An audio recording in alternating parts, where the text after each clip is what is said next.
on this eerie edition of Science World. Are we alone in the universe? We'll talk to some who think so, many who don't, then meet a real-life UFO investigator and ask him, are we alone? Answers to that mystery and much more coming up on Science World.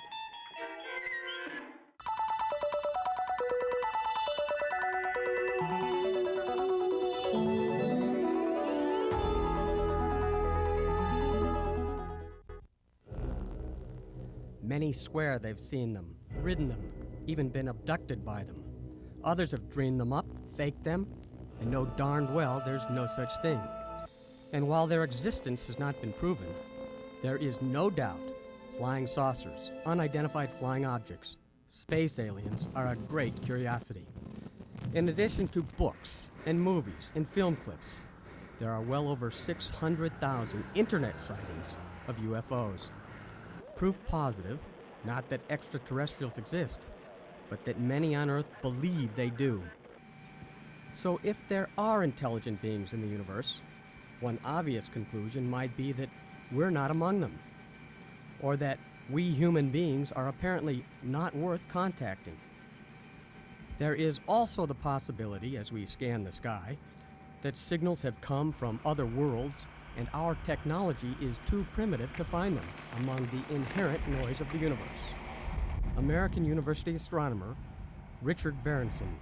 It is possible right now that there are many billions of potential life sites across the cosmos that are sending radiation of some form at this very instant, if we only knew where and how to look.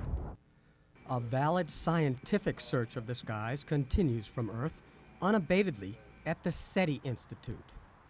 SETI stands for Search for Extraterrestrial Intelligence. It is a non-profit corporation sponsored in part by the U.S. Space Agency and the National Science Foundation. SETI's mission is to serve as a home for scientific and educational projects about the prevalence of life in the universe. We're listening. We're listening for the radio signals from intelligent civilizations on the worlds of distant stars. Dr. Frank Drake pioneered the exploration in 1960, carrying out humanity's first search for interstellar radio transmissions at the National Radio Astronomy Observatory in Green Bay, West Virginia. And the search continues today. SETI's equipment has grown massively. SETI focuses the world's largest radio telescopes in the United States, Australia, and Puerto Rico on thousands of stars thought similar to our sun. They pick up a blizzard of signals, 56 million per second, that is scanned by high-speed computers in search of who knows what. We listen for a great variety of possible signals. Morse code-like signals, radar signals, signals like the telemetry from spacecraft. This is an example of what an extraterrestrial signal might look like. Notice it's turning on and off, and when we see this signature, then we know that it's a possible detection. It's a very exciting moment when you think you really have the signal. So far, none of the signals that have made us excited, that have gotten us out of our chairs, has turned out to be extraterrestrial. I mean, we haven't found ET signal, and let's be straight up about that. SETI scientists aren't surprised or discouraged. Astrophysicist 𝗔𝗖𝗧𝗜𝗢𝗏. The contact between us and another intelligent species is inevitably going to be lopsided. We are a very young technology in a very old universe. And an older technology will have had this contact before. Astrophysicist Dan Werkmeyer. There's a good chance that radio signals are going right past this planet, and we could discover them right now if we knew where to point the telescope and what frequency to look at. Conversely, aliens listening for us could be having similar problems. Every good candidate signal has eventually been identified as one of our own. For good reason, says Professor Freeman Dyson of the Institute for Advanced Study. If we want to describe ourselves, we are the babbling species. Earthlings have been sending messages for years in the form of radio and television signals. I have a dream. The future looks brighter. Others may hate you. Add the growing number of communication satellites, air traffic, and even cell phones drowning out what might be an intelligent signal from space. It's like having 2.25 billion radios going on simultaneously and say, that one over there has a signal that's intelligent and not static. 𝗧𝗔𝗞𝗘. We're hoping that the people at the other end of the link we're looking for are deliberately beaming a signal our way to make it easy for us, some sort of hailing signal. So if there is a distant civilization out there and it did get in touch, big ifs, then what? Right now, we don't have any way of answering the question, should we reply? And if we do, what should we say? And who should speak for Earth? The SETI folks aren't discouraged in the least. SETI's 𝗧𝗔𝗞𝗘. I don't think we're going to understand immediately what they have to say. And even if they could understand us, then what? Help! Ricky! In this decade and do the other thing. They probably know a lot better than we do what works. It's going to be, tell us what the instructions are. How do we proceed? It may not hurt to hold off, think about it for a few months or for a few years or even decades. But it's certainly something to think about, and the scientists at the SETI Institute are.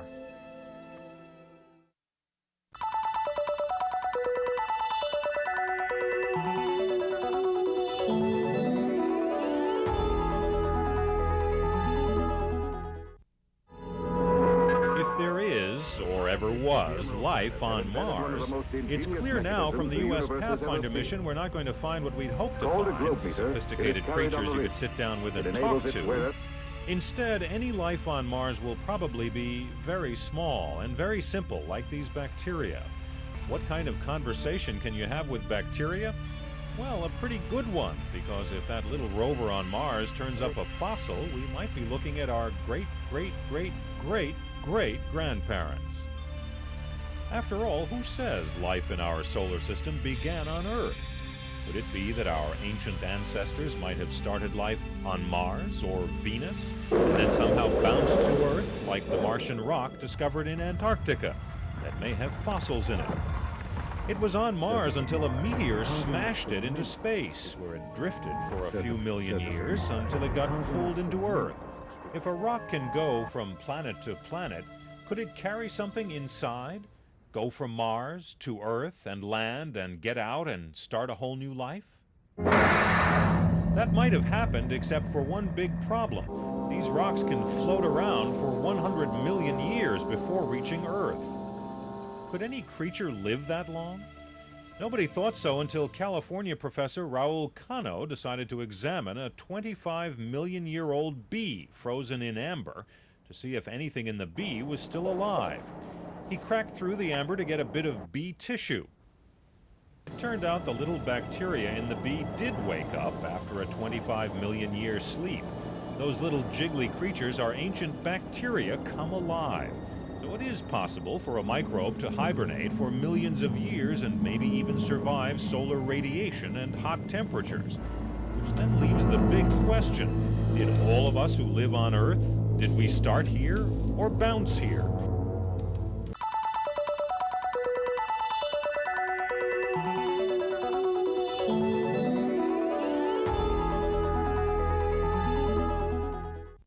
And 101 once again for an afternoon high in Roswell. 103. Hundreds of reporters, thousands of visitors, and millions of their dollars recently poured into this southeastern New Mexico town called Roswell. The look and the feel of Roswell is very much the carnival atmosphere you'd find at a fair. That's what makes it all so utterly strange, for what was supposedly being celebrated here was nothing less than the astonishing human capacity and need to believe. I really think that something did happen in 1947. And I'm not sure, but I'm not discounting the whole possibility either. And yourself? I definitely believe there's something happened here. The only fact that we have about Roswell is that something happened near Roswell 50 years ago that is still covered up. High security. But what's packed crowds into Dennis Balthasar's museum is what millions of people like writer Donald Burleson think that something was. I think there's very strong evidence that, that in fact it was extraterrestrial in nature, that bodies were recovered, that a craft was retrieved, and that there has been and continues to be an enormous cover-up to this day. The Roswell story begins with this 50-year-old headline that the U.S. Air Force dismissed the very next day. The so-called flying disc, they said, was just debris from a weather balloon and a radar reflector. And there the story stayed for 30 years. But in 1980, UFO enthusiasts began telling a far more dramatic Roswell story, dramatized in movies. You may be the first person in human history ever to see writing from another world. A Roswell mortician told of being asked for child-sized coffins, a trip to the Air Force base where he witnessed near panic the conversation with a nurse who spoke of alien bodies being brought in for autopsies. Others told of seeing a crashed aircraft, even a living alien. This one just moved. This is the story told in Roswell's downtown museum, and it's on display at John Price's more modest museum near the long-closed Air Force base where the creatures were supposedly brought.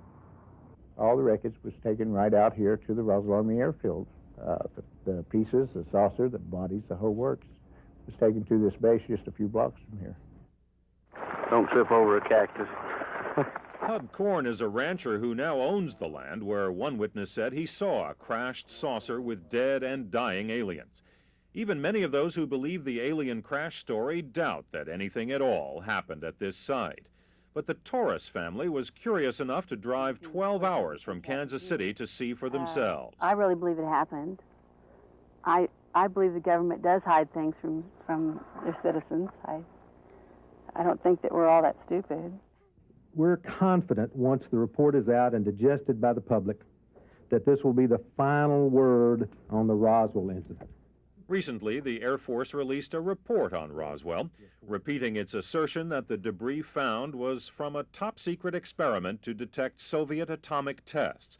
The report also offered evidence that the stories of alien deaths were a mixture of fabrications and bad memories. Supposedly, mystery sources were identified. Those still alive denied any knowledge of such events. But the report also claimed that the alien bodies some witnesses said they saw may have been test dummies, dummies that the Air Force did not start using until 6 years after the Roswell incident, an apparent inconsistency that's upsetting many here in Roswell.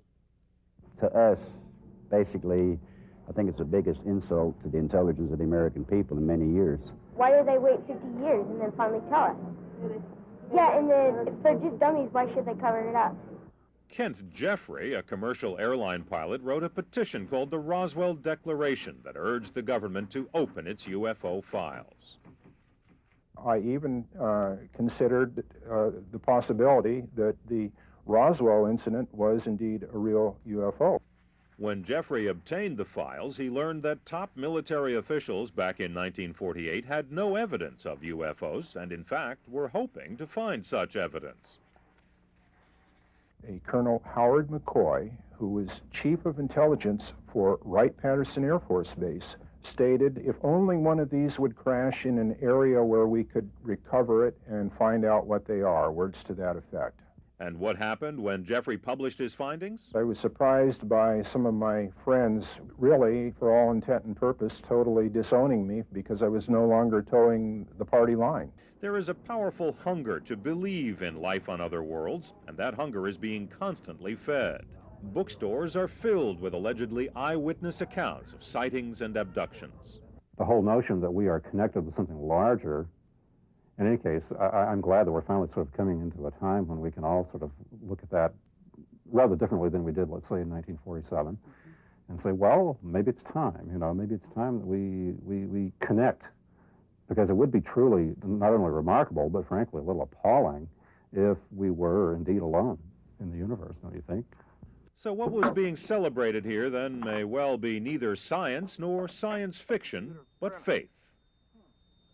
So we camped out for a couple nights and it hasn't gone off yet, so we don't know what's going to happen. But I have a camera set up just in case. A faith that teaches that if we only believe powerfully enough, we will reach the heavens, or they will reach down to us. That when we wish upon a star, our dreams do come true.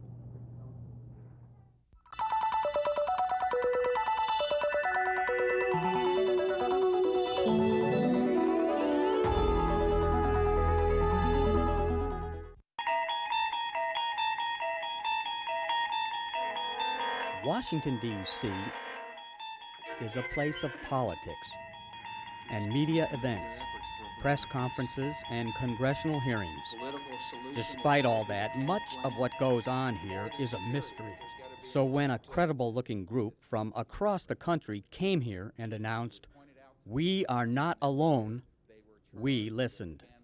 I know we're not alone in the universe. I was involved in situations where we actually did recoveries of crashed saucers, for lack of a better term, debris thereof. There were bodies that were involved with some of these crashes, also some were alive. This is Talk to America with Carol Pearson. There was an amazing news conference at the National Press Center in Washington. It was conducted by an emergency room doctor who has spent a great deal of his personal time interviewing people who say they have seen UFOs. These people all seem credible. Many of them are military officers and security officials, and they firmly believe that we are not alone. I'm Carol Pearson. What's more, they say that the United States government is in the know and is covering up the evidence. Today we'll hear both sides of the argument about the possibility of UFOs and extraterrestrial life forms. These folks firmly believe in alien beings, have first-hand experience of the UFO kind, and some are certain the U.S. government and others, maybe yours, are covering it up. We had it on radar, we had it on disc, we have the FAA's official report right here, and I took a video of it so you can see what we all saw on the day that this thing happened, if you want. Almost universally, UFOs and the possibilities of extraterrestrial life forms interest us. So we looked about for an independent investigator and found one in our very midst. 𝗜𝗠𝗣𝗡 is a journalist by profession and one of the most respected senior correspondents in the Latin American division of the Voice of America. His beat is primarily politics, but when he's not discussing trade or changing U.S.-Latin American relations or AIDS policies, he has another serious interest. Investigador de ovnis. Investigador de ovnis. That's Spanish for UFO investigator. I think that's a good description of what I am. Investigator, someone who studies the general problem, the general issue, and someone dedicated to this subject for almost 44 years, 43 years, let's say. 𝗜𝗠𝗣𝗡 is a UFO investigator, a detective, a Sherlock Holmes, so to speak, of things extraterrestrial. He's written 3 scholarly accounts of his studies. We were not looking for the little green man around the corner, but we were looking to find the truth, and that was all. And that's the main issue of any scientific investigation about something apparently mysterious, something that leads you to a big quest, and apply a rational criteria to analyze the data, and go on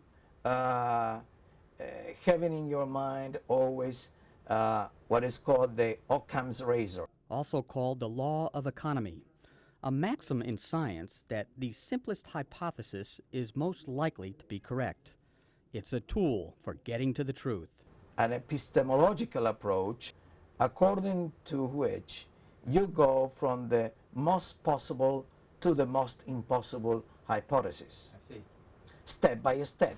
So you have the task to be like a Sherlock Holmes, to follow up these footprints left here, there, and then put them together and see what is going on, what picture you get.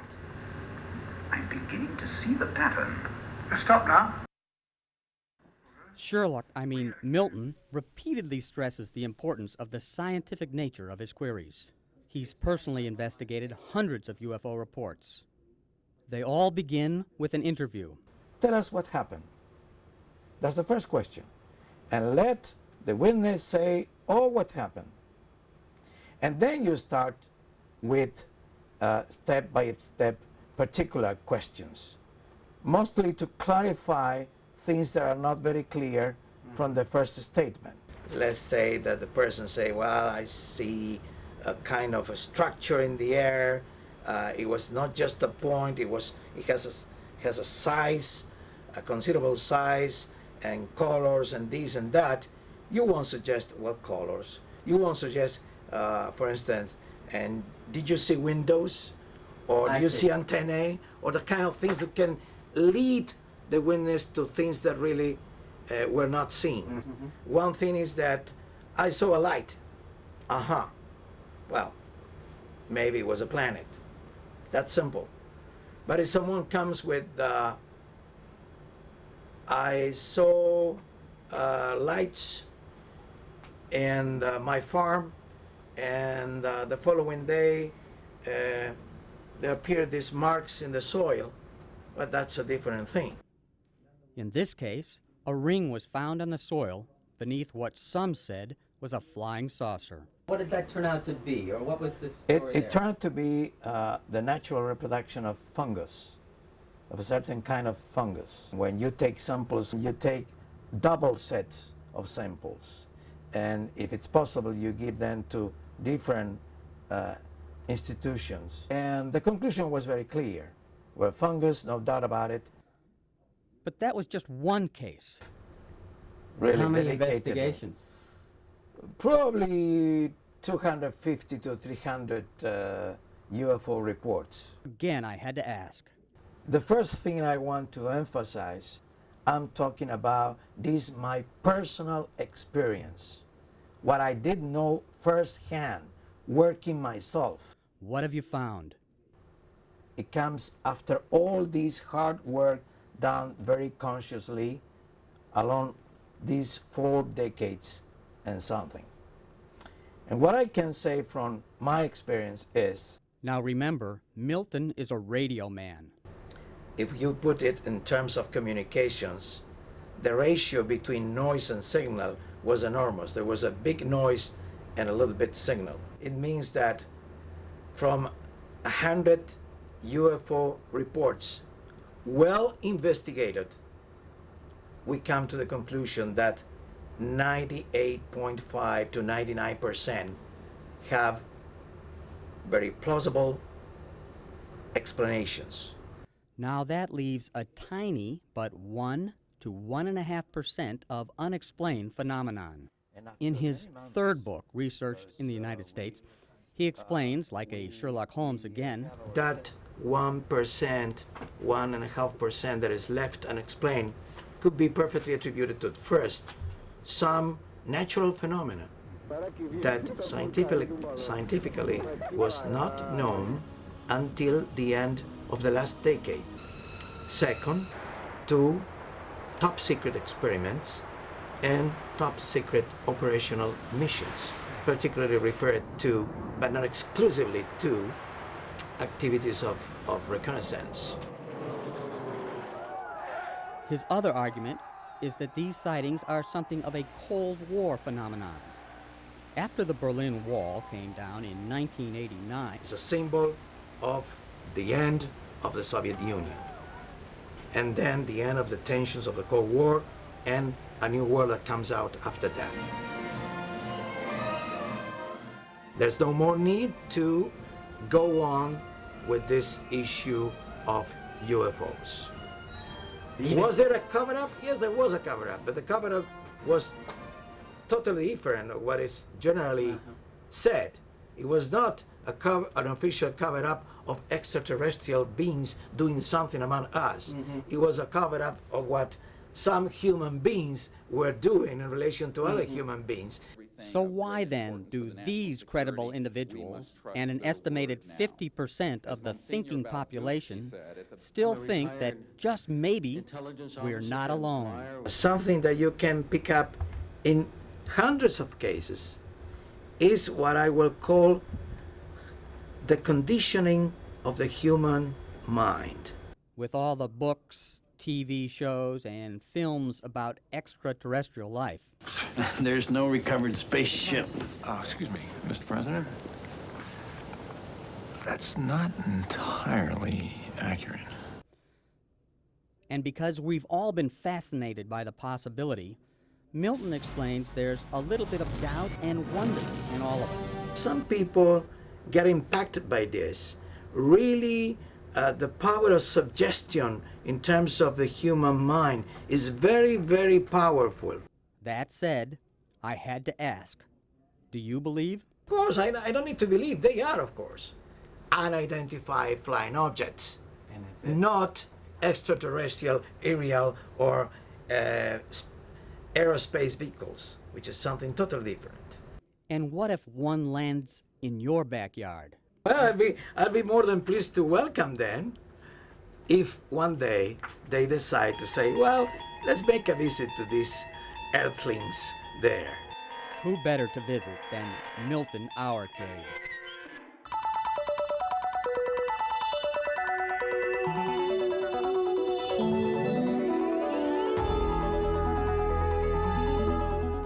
If anyone wants to get in contact with me just to request a book or to change ideas or to pose some questions, I will be more than glad to receive your mail. And I repeat, my email address is milwash, milwash, @earls.com. Okay.